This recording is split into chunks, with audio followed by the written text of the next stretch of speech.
I never imagined my 35th birthday would be the day my marriage imploded in front of everyone I loved. But there I stood in our pristine living room, watching my husband of 12 years hand a velvet jewelry box to another woman.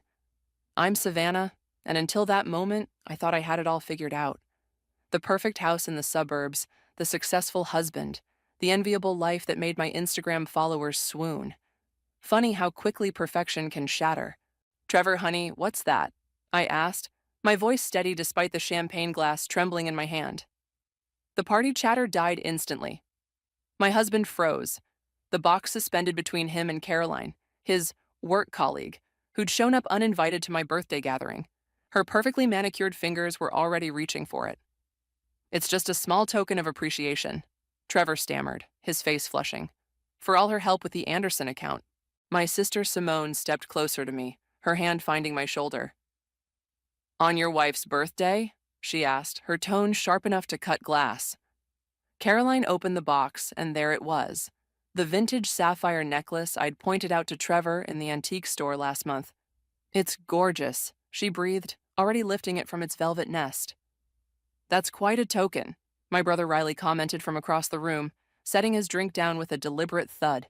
I watched Caroline's triumphant smile, Trevor's guilty fidgeting, and the horrified expressions of our gathered friends and family. The room felt like it was spinning, but something inside me snapped into crystal clear focus. Mom, I called out, my voice surprisingly calm. Would you mind getting that envelope from my purse, the one with the red tab? My mother Ivy hurried to comply, confusion etched on her face. The silence in the room was deafening.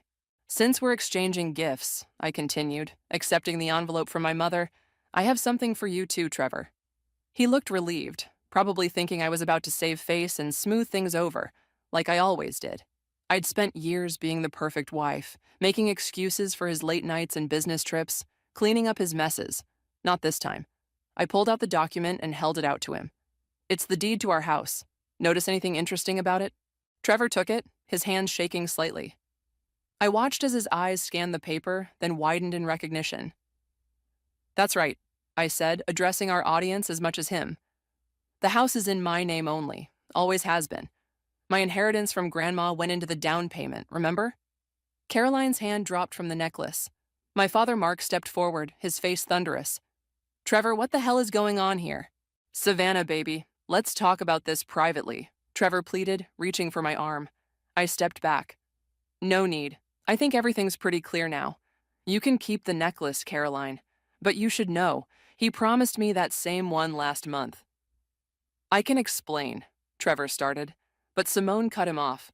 Explain what? How you're giving expensive jewelry to another woman at your wife's birthday party? Her voice dripped with disgust. You have until tomorrow evening to pack your things, I announced, amazed at how steady my voice remained. I've already called a lawyer. The room erupted in chaos. My mother burst into tears, my father started shouting, and Kylie, my best friend, was already on her phone, probably calling her realtor husband for advice. You can't do this, Trevor protested weakly. Actually, I can, and I am. I turned to address our guests. Thank you all for coming. I'm sorry the party's ending early, but I think we've had enough excitement for one evening. As people began filing out, offering hugs and whispered support, I caught Caroline trying to slip away. Oh, and Caroline? That Anderson account you helped with? I have copies of all the paperwork. Might want to think about that before you wear that necklace to the office. Her face went pale, and she practically ran for the door. Later that night, after everyone had gone and Trevor had retreated to the guest room, Simone sat with me on the back porch. How long have you known? She asked softly. I watched the ice melt in my untouched birthday cocktail. About the affair? 3 months? About the creative accounting on his business reports? 2 weeks.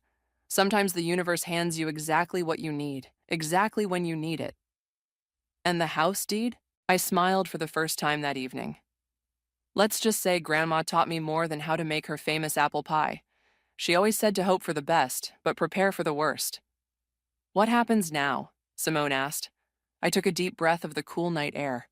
Now? Now I stop being the perfect wife and start being me again, whatever that means.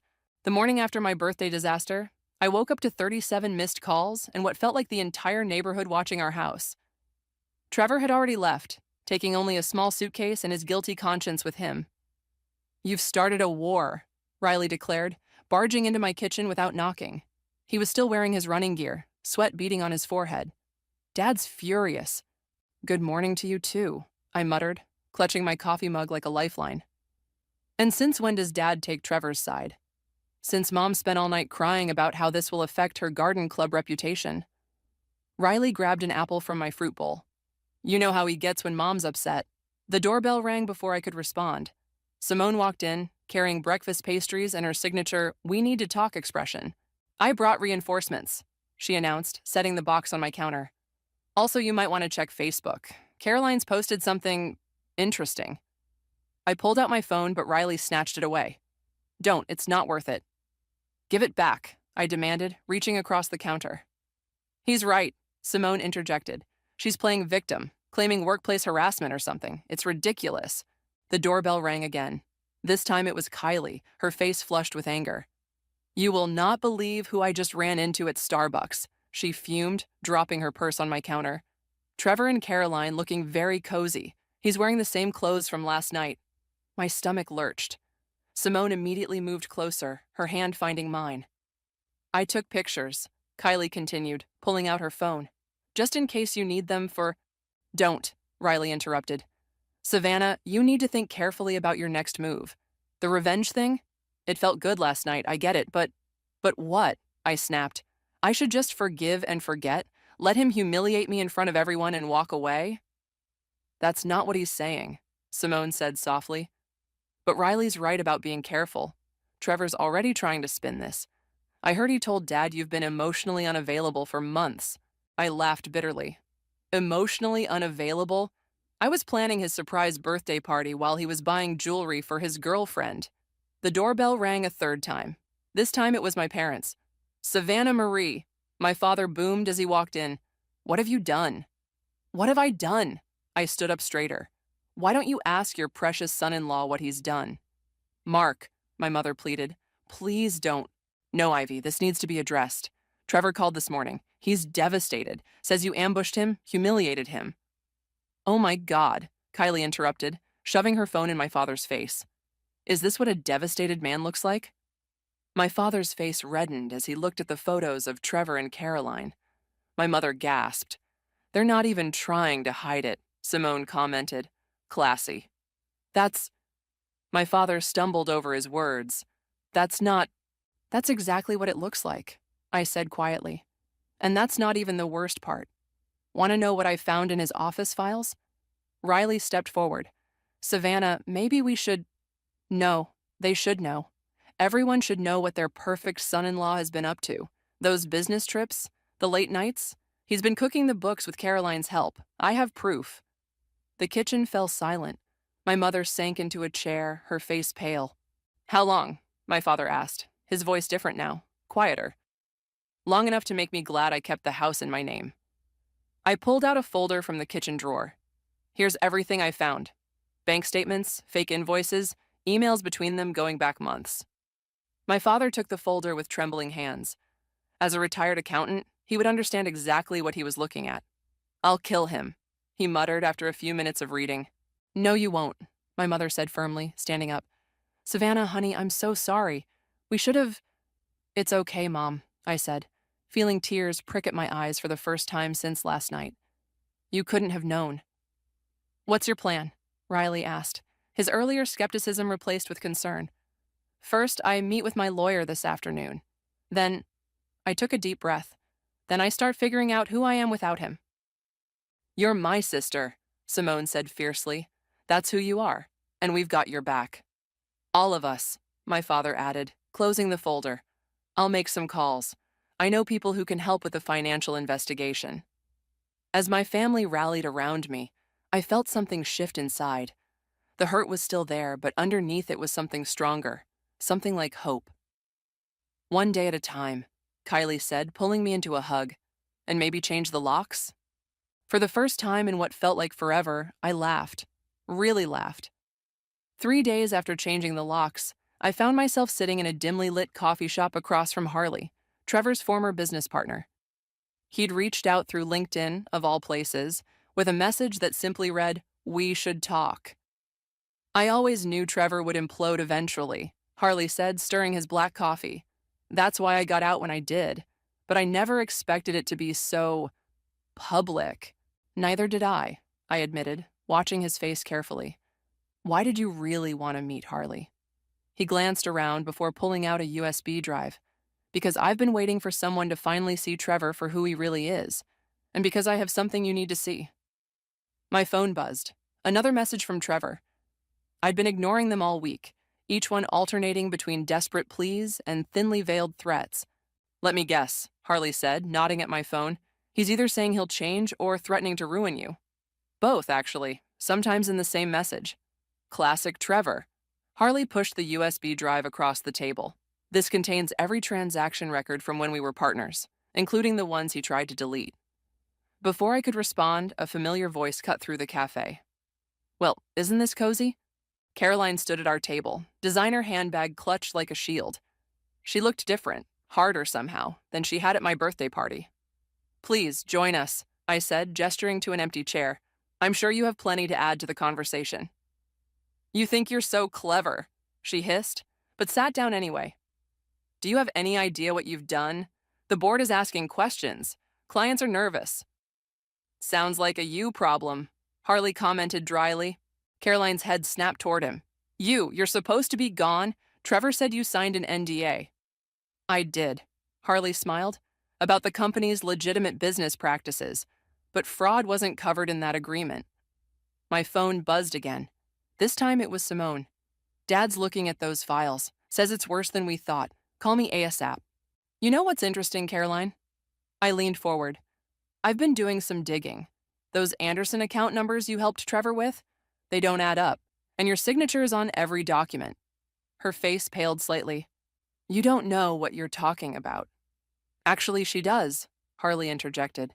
I kept copies of everything, including the original numbers, before you two started playing creative accountants. Caroline's composure cracked. He promised me it was safe, that no one would ever know. Trevor promises a lot of things, I said quietly, like fidelity, honesty, that sapphire necklace. You don't understand, she whispered, suddenly looking very young. I needed this job. He said if I helped him, he'd take care of you, Harley finished, like he took care of his last assistant, or the intern before that. I felt the floor shift beneath me. What? Oh, you didn't know? Caroline laughed bitterly. I'm not special. I'm just the latest in a long line of Trevor's projects. He finds young women who need something, a job, a promotion, financial help, and offers to be their savior. While skimming money from client accounts, Harley added. It's his pattern. My phone buzzed again. Riley this time. Just talk to Dad. You need to see these numbers. Trevor's been busy. How much? I asked Caroline. How much did he take? She looked at her hands. Enough to send us both to jail. Not both of you, Harley corrected. All three of you. I'm assuming you've seen the offshore account statements? Caroline's head snapped up. What offshore accounts? Harley pulled out his laptop. The ones Trevor opened in your name, and Savannah's, and mine, though he never got access to that one. Want to see? As Harley turned the screen toward us, Caroline's face went from pale to ashen. That's not... I never... Let me guess, I said, feeling oddly calm.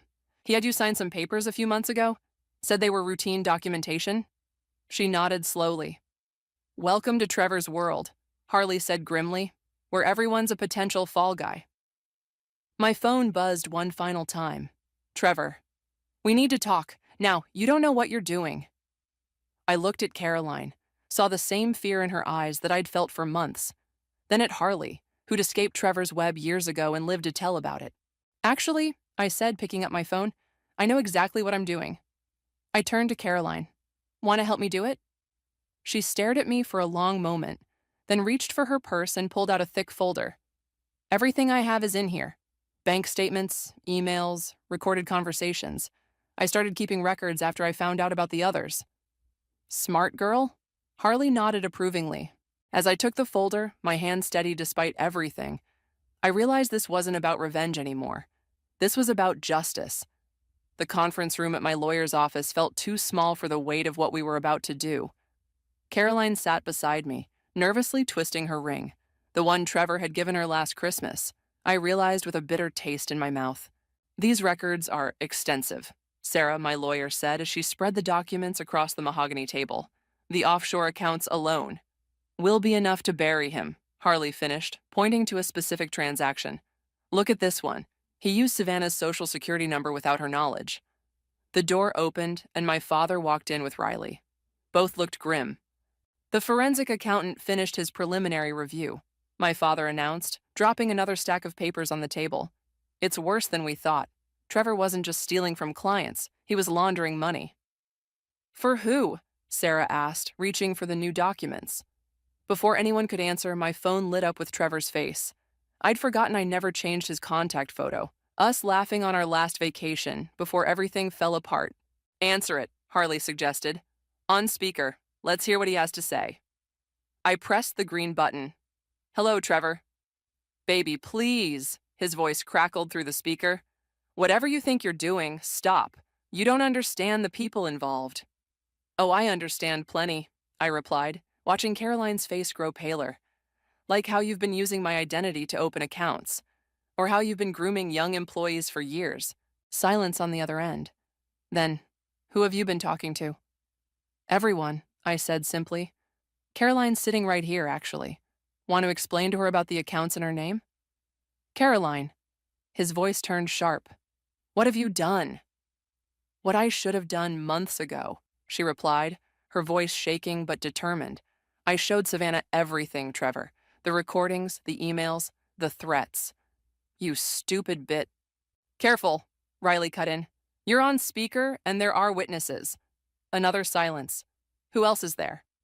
Your worst nightmare, Harley answered cheerfully. Hello, old friend? Harley, Trevor's voice cracked. This is impossible. You signed an NDA about legitimate business practices, Harley finished. But we both know that's not what we're dealing with here, don't we? The sound of something shattering came through the phone. You have no idea what you're getting into, Trevor hissed. These people, These people? Sarah interrupted, her pen poised over her legal pad. Would you care to elaborate on that, Mr. Baker? Who is this? Savannah, are you with a lawyer? I'm with several people who are very interested in your business practices, I replied, including Dad. Mark? Trevor's voice turned pleading. You have to understand. I was trying to build something, for the family, for Savannah. My father's face darkened. The only thing you built was a house of cards, and it's about to come down. Listen to me. Trevor's voice turned urgent. There's a safe in my office behind the Rothko print, the contents. They'll explain everything. But you can't turn those files over to anyone. People will get hurt. Caroline suddenly stood up, her chair scraping against the floor. The missing insurance payments, she whispered. The construction company that went bankrupt overnight. That wasn't just fraud, was it? Caroline, shut up, Trevor snapped. No, she shot back. Tell them what really happened to Michael from accounting when he threatened to go to the board. The room went deadly quiet. What happened to Michael? Sarah asked, her pen now racing across the paper. He had an accident, Caroline said quietly. Car brake failure. Trevor said it was tragic timing. You can't prove anything. Trevor's voice had turned cold. And if you try, you might find yourself having similar bad luck. Is that a threat? Sarah asked sharply. That's enough, I cut in, my heart pounding but my voice steady. Trevor, I'm going to hang up now. The next time you hear from me, it'll be through my lawyer. Savannah, wait. I ended the call. The room remained silent for several long moments. Well, Harley finally said, that was illuminating. We need to call the FBI, my father declared. This goes beyond financial fraud. Sarah was already dialing. I have a contact in the white-collar crimes division, given what we just heard. They'll want to talk to all of us, Caroline said, her voice small. I'll tell them everything. Riley moved to the window, peering through the blinds at the street below. We should be careful leaving here. If what he said about Michael is true, I'll call in some favors, Harley offered. Get some security in place. I looked at the scattered papers on the table, each one a piece of the puzzle I'd been too blind to see while living in it. I wanted revenge, I said quietly. I didn't expect to uncover a crime syndicate. Sometimes the truth is stranger than fiction. my father said, squeezing my shoulder. But you're not alone in this. No, I agreed, watching Sarah speak rapidly into her phone. I'm not alone anymore. The FBI office was nothing like the movies. No dramatic interrogation rooms or wall-sized screens, just fluorescent lights and generic office furniture. Agent Lisa Martinez sat across from me, her dark eyes scanning the documents spread between us. Mrs. Baker. Just Savannah, I corrected. I'm not keeping his name. She nodded. Savannah. What you and Ms. Webb have brought us. This is significant, but we need you to understand the risks. You mean besides the fact that my husband apparently has connections to organized crime? We believe Trevor was a mid-level player. Another agent, Tom, interjected from his position by the window, moving money for some very dangerous people. The door opened, and Caroline was escorted in by a third agent. She looked like she hadn't slept in days. Tell them what you told me, she said without preamble, about the safe. I straightened in my chair. Trevor mentioned a safe behind a painting in his office, said the contents would explain everything. We found it, Agent Martinez said. The contents were enlightening, but we also found this. She slid a photograph across the table. My hands shook as I picked it up. It was a picture of me, taken yesterday, getting coffee with Simone. We hadn't noticed anyone following us. He's having me watched? Not Trevor, Tom said grimly. His associates. They know you're talking to us. Caroline sank into a chair. This is my fault. If I hadn't helped him... Stop. I cut her off. You were manipulated just like I was. The only difference is you figured it out sooner. Agent Martinez leaned forward. We need to move you both to a safe location, today. What about my family? I asked. My sister, my parents? Already being contacted, Tom assured me. Your brother Riley is with federal marshals now. My phone buzzed. A text from an unknown number. The painting wasn't the only thing hiding secrets. Check the garden shed. That's not from Trevor, I said, showing Agent Martinez. He doesn't know about... I stopped, remembering something. The garden. Last spring, Trevor insisted on rebuilding the shed himself. Wouldn't let anyone help. Caroline's head snapped up. He did the same thing at the lake house. Said he needed a project. Agent Martinez was already on her phone. We need a team at both locations, now. What aren't you telling us? I demanded. The agents exchanged looks before Tom spoke. We believe Trevor was keeping physical evidence, insurance, in case his partners turned on him. Like recordings? Caroline asked. Because he always had this little device in his pocket. Said it was a backup phone. A recorder, Agent Martinez confirmed. We found several in his office safe, along with some very interesting conversations. My phone buzzed again. This time it was Simone. FBI just picked me up. What the hell is going on? Before I could respond, the office door burst open. A senior agent rushed in, face tense. We found something in the shed. Multiple hard drives, offshore account numbers, and... He paused, looking at me apologetically. And what? I pressed. A gun, he finished, with filed-off serial numbers. Caroline made a small choking sound. The Michael situation, she whispered. Agent Martinez stood up. That's it. You're both going into protective custody right now. No arguments. Wait, I said, pulling out my own phone. Let me show you something first. I pulled up a video file. Trevor didn't know I had cameras installed in the garden. After I found the first suspicious bank statement, I got paranoid. The agents huddled around my phone, watching as the footage showed Trevor making late-night trips to the shed, carrying packages and folders. This is from the night before my birthday party, I explained, fast-forwarding. The last time I saw him go in there. This is excellent, Agent Martinez said. But it also means you're in more danger than we thought. If he realizes you have this footage... My phone lit up with Trevor's number. Answer it, Tom instructed, already setting up recording equipment. Keep him talking. I took a deep breath and pressed accept. Hello? The garden shed, Savannah? Trevor's voice was eerily calm. You always were too clever for your own good. I learned from the best, I replied, watching the agents trace the call. You taught me to always have a backup plan. Did I teach you what happens to people who betray me? No, I said, feeling a strange sense of calm. But you taught me what happens to people who trust you. I think I prefer being your enemy. Silence, then. You have no idea what you've done. Actually, I smiled, looking at the agents surrounding me. I know exactly what I've done. The question is, do you? The line went dead. Agent Martinez immediately sprang into action, barking orders into her radio. He's running, Tom announced, looking at his phone. Just cleared his bank accounts. Let him run, I said, standing up. The evidence isn't going anywhere, and neither am I. Caroline looked at me with something like admiration. You planned this all along, didn't you? The cameras, the records. Let's just say I learned to sleep with one eye open, I replied. Now, about that protective custody. The safe house was actually a modest apartment in a city 3 hours from home. 2 weeks had passed since Trevor's disappearance, and my family was scattered across different locations under federal protection. The only familiar face was Simone, who'd been placed with me after Dad's heart scare.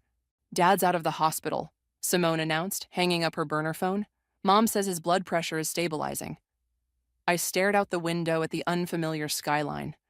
This is my fault. If I hadn't pushed so hard. Don't, Simone cut me off. Dad's condition is stress-related, yes, but the stress came from learning his son-in-law is a criminal, not from you exposing him. A knock at the door made us both freeze. Agent Martinez's voice came through. Daily check-in. After the proper verification procedures, she entered with Caroline in tow. I hadn't seen her since we'd been separated into different safe houses. They found Trevor's laptop, Caroline said without preamble, in a storage unit registered to my name, one I didn't know existed. Agent Martinez set a file on the coffee table. The contents are concerning. He had detailed information on all of you. Family routines, financial records, potential pressure points. He was preparing to run, I realized, building leverage against everyone who might talk. Yes, Martinez confirmed, but he made a mistake.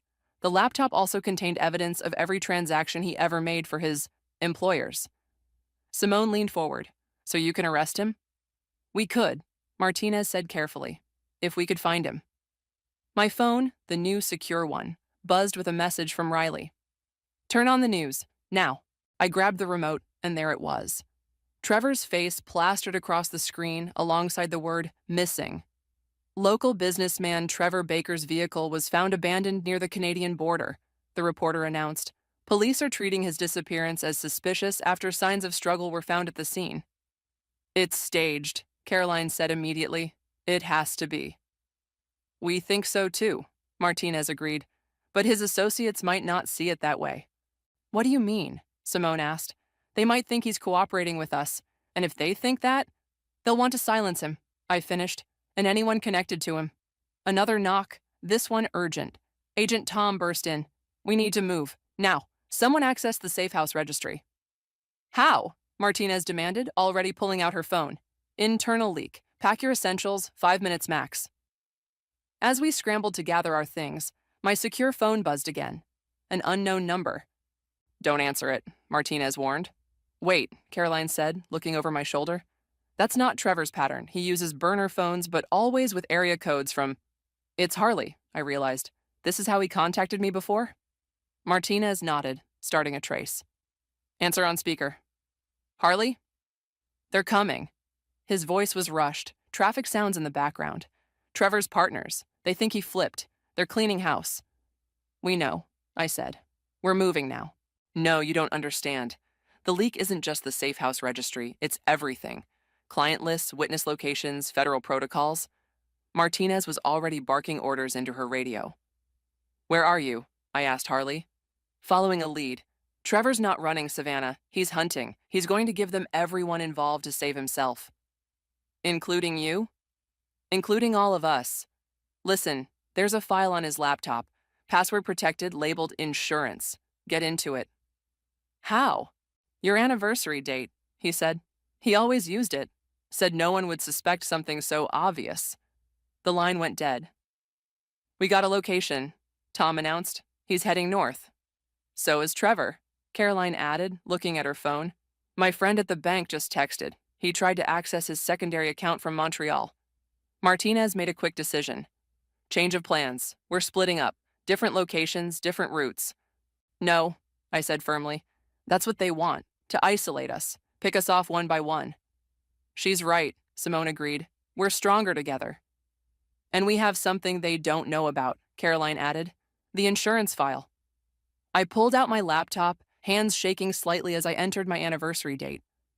The file opened, revealing hundreds of documents, photos, and videos.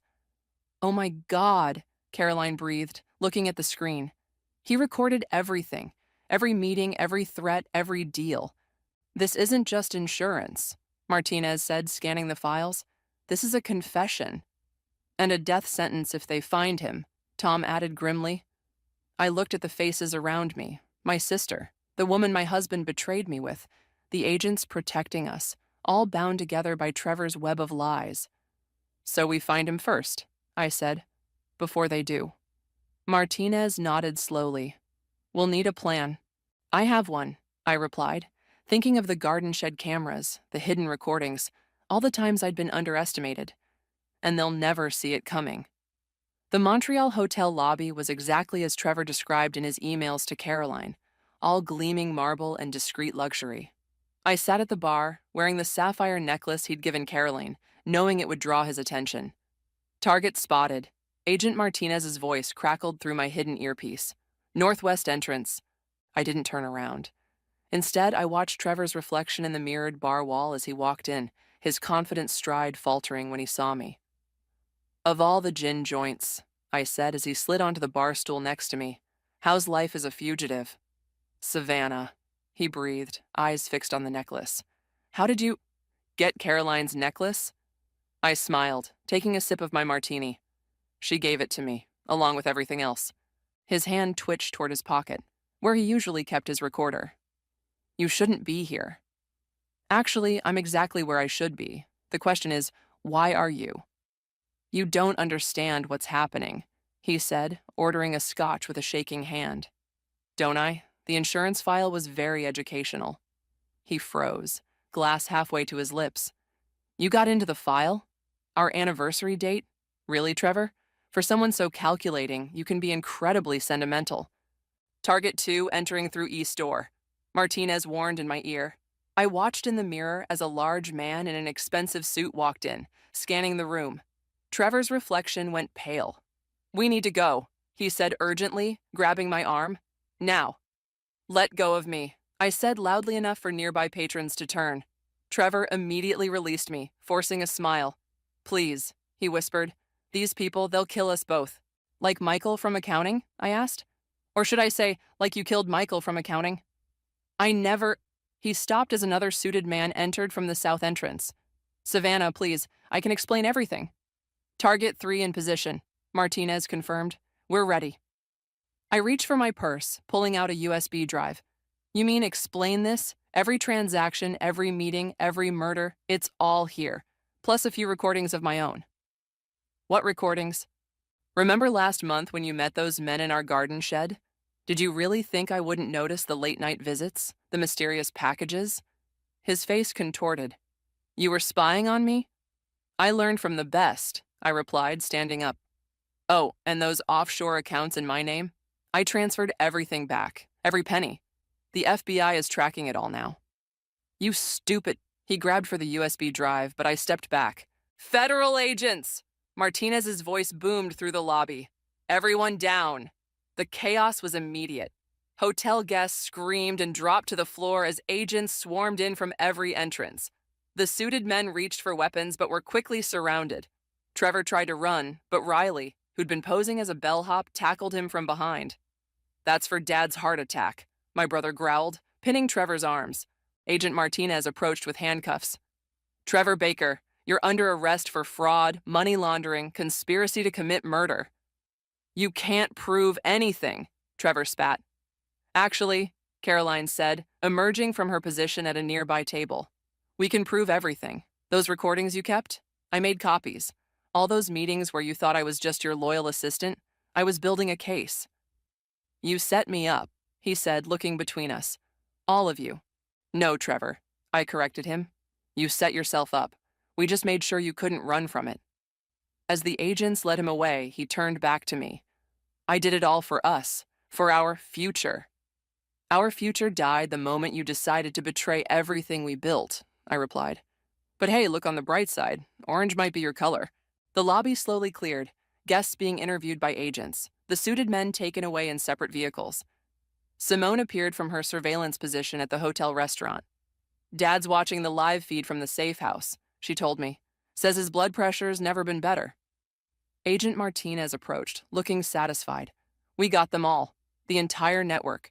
Your evidence and testimony will put them away for decades. And Trevor? Caroline asked. His partners aren't happy he kept records, Martinez said. He'll be safer in federal custody than anywhere else. I reached up and unclasped the sapphire necklace, holding it out to Caroline. I believe this belongs to you. She shook her head. Keep it. Consider it payment for opening my eyes. Speaking of payment, Riley interjected, the FBI found Trevor's real estate holdings. Turns out my sister owns a lake house she didn't know about. I laughed. A real free laugh. Anyone up for a vacation when this is all over? First, Martinez said, we need your official statements, all of you. I looked at my unlikely team, my siblings, my husband's mistress turned ally, the agents who'd protected us, and felt something settle in my chest. Let's finish this, I said. I've got a life to rebuild. The courthouse steps were crowded with reporters as I walked out into the bright afternoon sun. The verdict had taken less than 2 hours. Guilty on all counts. Miss Baker, a reporter called out, how does it feel knowing your testimony helped bring down one of the largest money laundering operations in the state? Before I could answer, Simone stepped in front of me. It's Miss Clark now. She's taken back her maiden name. My phone buzzed. A message from Caroline. Just landed in Seattle. New job starts Monday. Thank you for everything. Savannah. My father called from the courthouse entrance, where he stood with my mother and Riley. The U.S. attorney wants to speak with you. As I turned to go back inside, a familiar voice cut through the crowd. Savannah, wait. Trevor's mother pushed through the reporters, her face tear-stained. Please, he's still your husband. You can ask for leniency. Margaret, my mother interrupted, stepping forward. Your son orchestrated fraud, laundered money for criminals, and was involved in a murder. The time for leniency is long past. He made mistakes. Mistakes? Riley scoffed. He tried to frame his own wife for his crimes. He put our entire family in danger.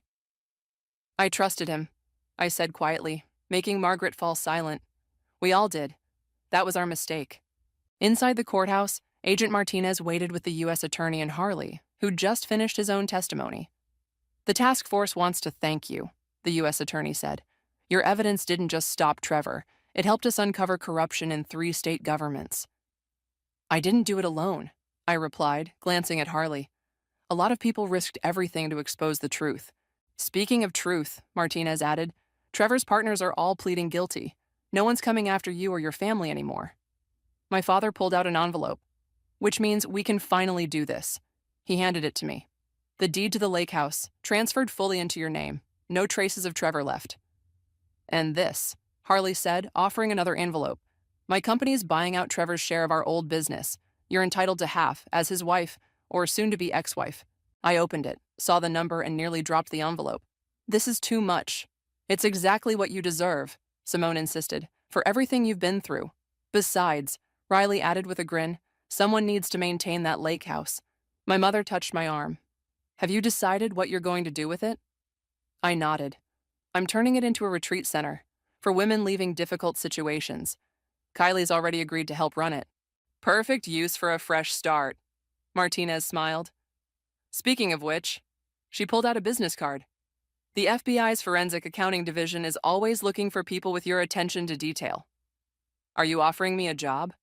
Consider it a thank you for helping us close our biggest case this year.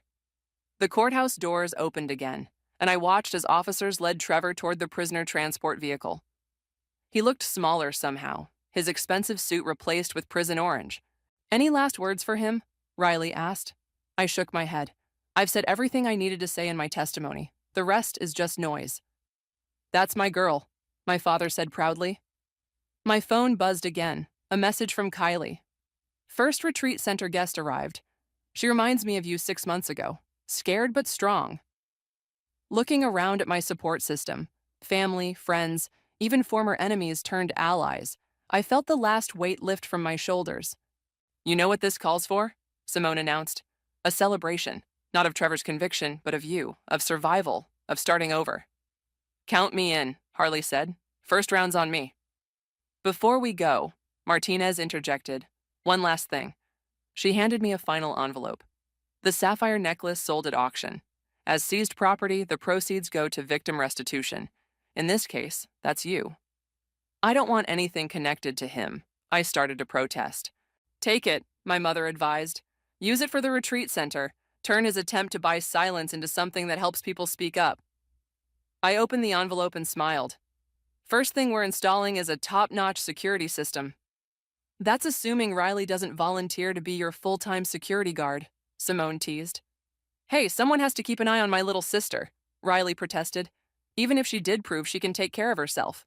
As we walked out into the sunshine together, I realized something. My birthday wish had come true, just not in the way I'd expected. I'd wished for clarity, for truth, for strength. I got all three, and a whole new life in the bargain. So, Simone linked her arm through mine. Ready for your next chapter? I looked back at the courthouse one last time, then forward at the path ahead. More than ready, I said. Let's go write it.